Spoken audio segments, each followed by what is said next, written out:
Hablando del Hospital Regional de Loreto, y tenemos ya en la línea al doctor Juan Carlos Celis Salinas, médico infectólogo, jefe del Departamento de Enfermedades Infecciosas del Hospital Regional de Loreto. ¿Cómo está, doctor Celis? Gracias por estar con nosotros. Renato, Mabel, gracias por la invitación. Bueno, ¿cómo se viene preparando el Hospital Regional de Loreto ante lo que se ha convenido en denominar una probable segunda ola de contagios o un rebrote del COVID-19? Estaba leyendo en la página web que hubo una reciente donación de ventiladores mecánicos de uso temporal. Me imagino que además de eso están tomando algunas otras previsiones. Claro, Renato, hay una primera parte importante antes de decir cómo nos estamos preparando, porque nosotros tenemos más o menos unos 3 meses de ventaja, entre comillas, respecto a otras regiones. En realidad, esta disminución de casos que hay ahora en las regiones, queda todavía un largo trecho donde los hospitales quedan devastados, Renato, Mabel. No es que los casos disminuyen y el hospital ya queda, digamos, como antes. No, es un hospital que queda bastante diezmado. No se olviden que hay médicos fallecidos, enfermeras fallecidos, médicos que están en cuarentena por comorbilidades, personal de salud, administrativos. Y el hospital estos hospitales van a salir en todo el Perú de este colapso, digamos así, avasallados por equipos que no funcionan, personal que ya no hay, que cuesta recuperar, cuesta reemplazarlo. Todas esas cosas van a llevarlo por lo menos unos 2 o 3 meses, que es lo que hemos vivido nosotros antes de, recién después de 4 meses de haber disminuido la primera ola, estamos recién recuperando. Entonces yo hago un llamado, y eso fue lo que nosotros vivimos en su momento, es que los hospitales en las regiones, los hospitales de referencia, los hospitales COVID, van a necesitar una especie de rescate, porque estos hospitales quedan con muchos problemas de infraestructura, de equipos, de personal, que se demoran demasiado en recuperarse. Al menos ese ha sido y es nuestro caso. Nosotros recién hace un mes, 3 semanas, estamos respirando más o menos tranquilo y logrando ya estabilizar al hospital. Miren, después de haber 3 meses de salido de la primera ola, estamos todavía armando el hospital. Cuando dice rescate, doctor Celis, ¿exactamente a qué se refiere? ¿A una intervención directa del Ministerio de Salud en la región? Yo diría que pasa por 3 puntos. Un tema económico, porque nosotros vimos, no sé si le corresponde a la región o al Ejecutivo resolver este problema, pero recuerdo muy bien que el hospital de la región tiene muchos problemas para rescatar el tema de equipos, contrato, pago del personal. Hay personal que recién le están pagando su trabajo de abril, personal que recién le están pagando su trabajo de marzo. Entonces esas cosas generan que los hospitales no estén listos. Y a nosotros nos está pasando ahora, por ejemplo, que ahora se nos viene el dengue, la leptospirosis, la malaria, que ya es temporada. Estamos teniendo más pacientes con dengue que de coronavirus. Entonces se nos viene ya esa normalidad también que teníamos sumado a la del coronavirus. Entonces el hospital va a tener una doble necesidad, porque tenemos que tener ambientes preparados para coronavirus y preparados para el dengue. Ahora, esa normalidad de lo que de la que usted habla, por ejemplo, el dengue y otras enfermedades, ya los tenía colapsados antes de que llegue el coronavirus. Correcto, esta epidemia de dengue, ya hemos dicho, está 4 veces superado ya el 2019 el número de casos y fallecidos, porque en enero a marzo, acuérdate, ya estábamos en contingencia de dengue. Ya teníamos habilitados espacios del hospital para atender pacientes con dengue, y ahí se vino la epidemia de coronavirus y bajaron los casos. Ahora, doctor Celis, ¿qué tan fuerte podría ser una posible segunda ola en la región si muchos, como ustedes dicen, la prevalencia ha sido bastante alta? Es decir, muchas personas se han contagiado ya con el coronavirus. Le pido por favor me lo responda tras la pausa, porque son las 6:29. Estamos con el doctor Juan Carlos Celis Salinas, médico infectólogo del Hospital Regional de Loreto. Volvemos.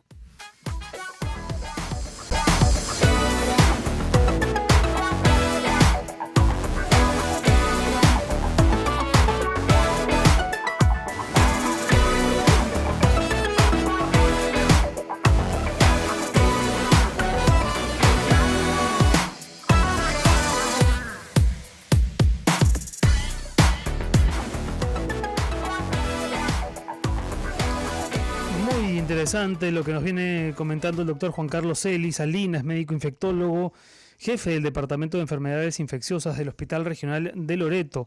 Él nos ha dicho que, que el hospital necesita un rescate que tendría que ser en términos económicos, en términos de mejora de la infraestructura. Ha revelado que hay personal del hospital cuyos sueldos de marzo y abril aún se mantienen impagos. Y también nos está comentando que al día de hoy tienen más pacientes infectados con dengue que con COVID-19. Doctor Celis, me había dejado antes la pregunta de cómo creen que va a venir una segunda ola que sin duda tendrá su momento, cómo se están preparando. Yo le había hecho antes también la pregunta respecto de los ventiladores mecánicos, qué tan abastecidos están de oxígeno, de camas UCI. Cuéntenos un poco, por favor. En ese aspecto, Renato, Mabel, se podría decir que el hospital ha mejorado bastante, porque se han logrado instalar plantas de oxígeno, inclusive 2 que ahora abastecen muy bien. El tema del oxígeno ya no es un problema, el tema de las camas no es un problema, tenemos espacio para los pacientes que podrían venir. En este momento no tengo ni un solo paciente hospitalizado en UCI por coronavirus, ya que hay camas UCI para pacientes graves de coronavirus. Sin embargo, el tema especial de Loreto y Iquitos, quisiera mencionar en 10 segundos, es que yo en realidad hace como 2 meses que vengo esperando, aunque sea una mini ola, o un aumento leve de casos. Entonces no se ha visto. Ya saben que Iquitos tiene una situación especial, nadie puede cantar victoria, es cierto, pero nosotros ya estamos a 4 meses del descenso de los casos y no hemos tenido ni siquiera una pequeña elevación de casos. Tenemos casos todos los días, muy pocos, pero esa prevalencia de 70% parece que nos está protegiendo, está haciendo que los casos sean más lentos, que es justamente en lo que consiste la inmunidad de rebaño, donde protege a los demás y hace que los casos no sean bruscos. Para entenderlo mejor, doctor Celis, en julio se hizo un estudio de prevalencia que decía que 7 de cada 10 personas ya se habían contagiado con el COVID-19 y que habían generado anticuerpos. Por lo tanto, digamos que quedaban pocas personas por contagiarse. Así es. Y después se confirmó uno segundo a fines de julio, en agosto, un segundo estudio que también arrojó lo mismo, 74, 75%. Es decir, que se confirma. Hay un cuestionamiento con esas pruebas respecto al dengue. Es cierto que puede haber una reacción cruzada en un 10 a 20%. Pero aún así, más de 60% es bastante, es mucho. Es la seroprevalencia más alta alcanzado hasta el día de hoy en una ciudad que lo único que podemos decir es que ha sido a alto costo. Nosotros no recomendamos ese método de alcanzar esa prevalencia. Claro que no. Nos ha costado muchas vidas de los amigos, de los colegas, de los familiares, y estamos en esa situación de una alta prevalencia, y parece que eso nos está dando también esa tranquilidad actual que nos ha costado mucho al inicio, ¿no? Doctor Celis, ayer hablábamos con el doctor Elmer Huerta respecto de las pruebas, ¿no? Y él mencionaba lo importante que sería que el gobierno pudiese conseguir implementar las pruebas de antígeno, ¿no? ¿Cómo se está desarrollando al día de hoy el tema de las pruebas en la región Loreto? ¿Hay, digamos, facilidades para que la gente pueda hacerse una prueba molecular? ¿Se sigue abusando de la prueba rápida? Cuéntenos un poquito cuál es el panorama ahí. Nuestra situación actual ha mejorado bastante en ese aspecto también. Como el Instituto Nacional de Salud tiene aquí un enlace que desarrolla el enlace con estas pruebas, prácticamente nosotros a los nuevos en el hospital hacemos puras pruebas moleculares. O sea, pruebas de RT-PCR, ¿no? Que detectan el RNA del virus. Como te repito, como hay pocos casos, 40, 50 que se hacen screening al día, entonces hay disponibilidad para hacer pruebas moleculares. Y una vez que se detecta, y si sale positivo, ¿qué es lo que hacen con estos pacientes, doctor? Ahí viene la mejor parte, digamos, ¿no? De estar ahora ya más holgados, porque a esos pacientes les podemos hacer un seguimiento telefónico, les indicamos aislamiento, hay espacio para que la direza vaya y haga seguimiento a sus contactos, que es lo que se debe hacer, para que esas personas no estén saliendo desesperadas a buscar como era en un comienzo. Entonces, estas cosas son mucho aprendizaje también que se ha hecho de la parte de salud pública, de cómo manejar esto, y supongo que las otras regiones, ahora que el INS está implementando, me parece, más de 40 centros en todo el país, va a mejorar también las pruebas moleculares, que son las pruebas que deberíamos usar justamente para saber quién está enfermo ahora y no, y dejar estas pruebas serológicas rápidas, llamadas rápidas, para hacer estudios de seroprevalencia, si quiero saber si este grupo ya se infectó, ya pasó. A mí me sirvieron mucho esas pruebas cuando reiniciamos el hospital y muchos trabajadores, entonces hice un estudio de seroprevalencia en todo el hospital y encontré que el 58% ya se había infectado y me ayudó incluso a tomar decisiones respecto a los sitios y los lugares de abrir. Entonces, para eso sí sirve, ¿no? Y las moleculares nos sirven mucho ahora porque ahora ya tenemos, como le digo, la holgura del espacio y el tiempo para ellos, como debió ser. Muy bien, doctor Celis. Le agradecemos mucho por compartir, como siempre, esta experiencia que nos debería hacer mejorar como país en estas políticas de salud pública y esperemos entonces que las autoridades tomen en cuenta precisamente esas experiencias porque le ha costado mucho a Loreto, muchas muertes. Y celebramos las buenas noticias que ha compartido hoy con nosotros, ¿no? La sensación de que el hospital está mejor que hace algunos meses, no es solamente una sensación, es un hecho y eso está muy bien. Muchas gracias, doctor Celis. Muchas gracias, doctor. Ahora vamos a Lambayeque, Renato, que fue otra región muy golpeada por la COVID-19 también a inicios de esta pandemia. El doctor Paul Larrea Alvarado es presidente de la Federación Médica de Lambayeque. Con él vamos a hablar de lo mismo, si están preparados para una segunda ola de contagios y si lo prevé de esa manera. Lo saludamos primero al doctor Larrea. ¿Cómo está, doctor?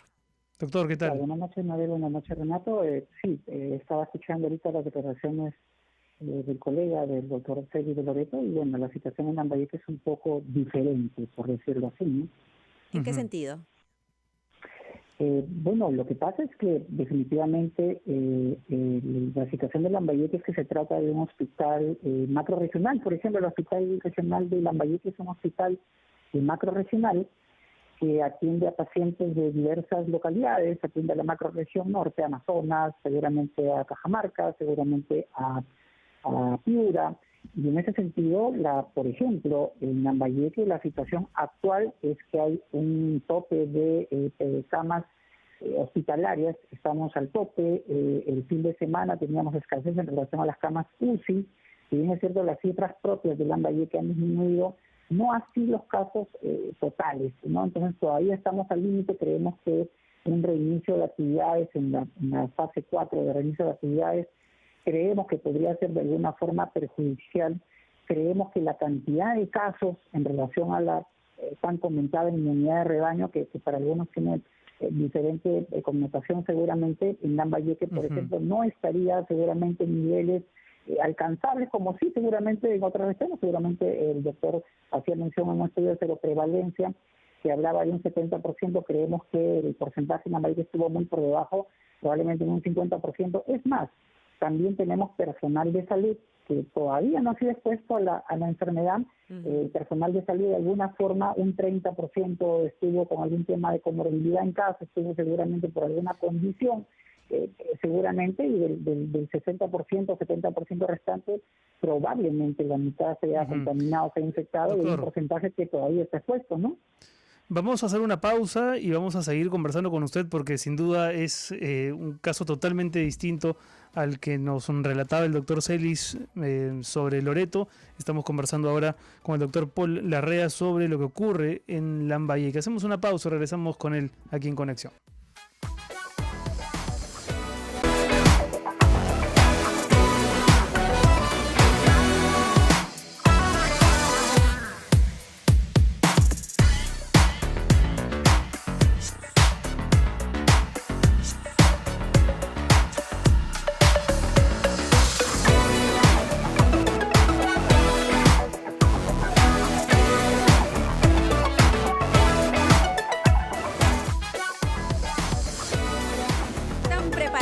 Están los hospitales regionales de nuestro país para una eventual segunda ola de contagios por COVID-19. Habíamos hablado con el doctor Celis desde Iquitos y ahora estamos con el doctor Paul Larrea, presidente de la Federación Médica de Lambayeque, que nos dice que en Lambayeque es otra historia. Primero porque todavía la prevalencia del COVID-19 no ha generado una inmunidad de rebaño. Además, como ya se ha flexibilizado todo, la ciudadanía está en constante movimiento.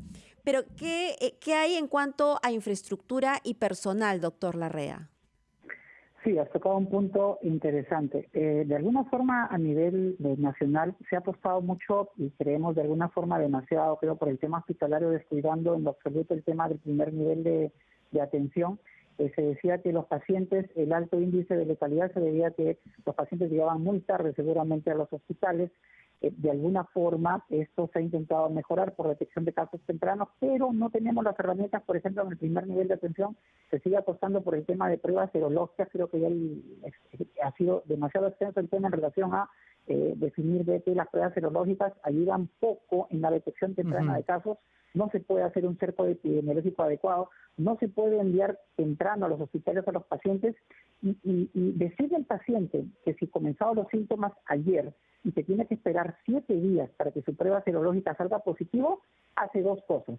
Una, en que durante esos 7 días aumenta la transmisibilidad porque tiene contacto con otras personas. Claro. Y de otro lado, empeora su evolución, porque si se trata de un caso con alta carga viral y seguramente en una población bastante susceptible, vulnerable, si es obeso o tiene otra condición de riesgo, definitivamente no nos sirven de mucho. Se han prácticamente agotado el stock de pruebas serológicas. No entendemos por qué a la fecha, lo explicaba el doctor Bosser temprano, por qué no se apuesta por, digamos, abastecer de pruebas moleculares, sabiendo que en realidad lo que queremos es detección temprana, detección oportuna, y inclusive al reactivar la fase 4 lo que necesitamos es pruebas moleculares por cantidades amplias, por montones, para poder evitar que el virus se difunda ampliamente en la comunidad. Y cuando te decía que hay un cortocircuito entre el primer nivel y el nivel hospitalario, ese es otro error que está cometiendo el Estado, ¿no? Se está descuidando mucho la detección temprana. No hay trabajo en el nivel comunitario, no hay participación de la ciudadanía, no hay participación de otros actores sociales, no hay participación de la sociedad organizada. Si yo le cambio de nombre a la epidemia de COVID y le pongo cólera o le pongo dengue, es necesario para poder controlarla, es trabajar en el primer nivel. Si le pongo dengue, seguramente.